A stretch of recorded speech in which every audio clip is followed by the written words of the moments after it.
اليوم أكملت لكم دينكم وأتممت عليكم نعمتي ورضيت لكم الإسلام دينا فمن اضطر في مخلصة غير متجانف لإثم فإن الله غفور رحيم. يسألونك ماذا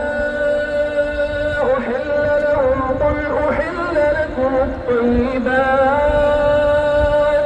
وما علمتم من الجوارح مكلبين تعلمونهن مما علمكم الله فكلوا مما أمسكن عليكم واذكروا اسم الله عليه واتقوا الله إن الله سريع الحساب. اليوم أحل لكم الطيبات وطعام الذين أوتوا الكتاب حل لكم وطعامهم حل لهم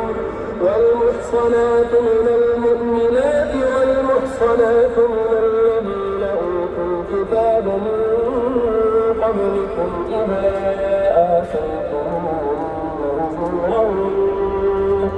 محسنين غير مسافحين ولا متخذين أخدان ومن يكفر بالإيمان فقد حبط عمله وهو في الآخرة من الخاسرين. يا أيها الذين آمنوا إذا قمتم إلى الصلاة فاغسلوا وجوهكم وأيديكم إلى المرافق وامسحوا برؤوسكم وأرجلكم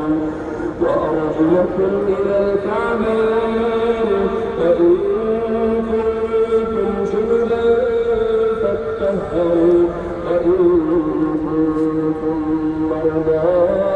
أو على سفر أو جاء أحد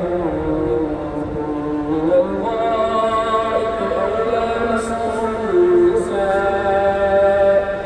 فلم تجدوا ماء فتيمموا صعيدا طيبا فامسحوا بوجوهكم وأيديكم منه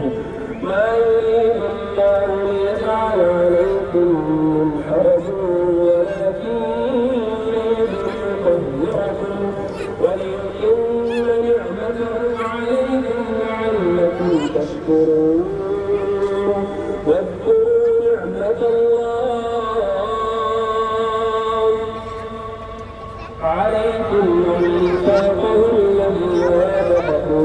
به إذ قلتم سمعنا وأطعنا واتقوا الله إن الله عليم بذات الصدور.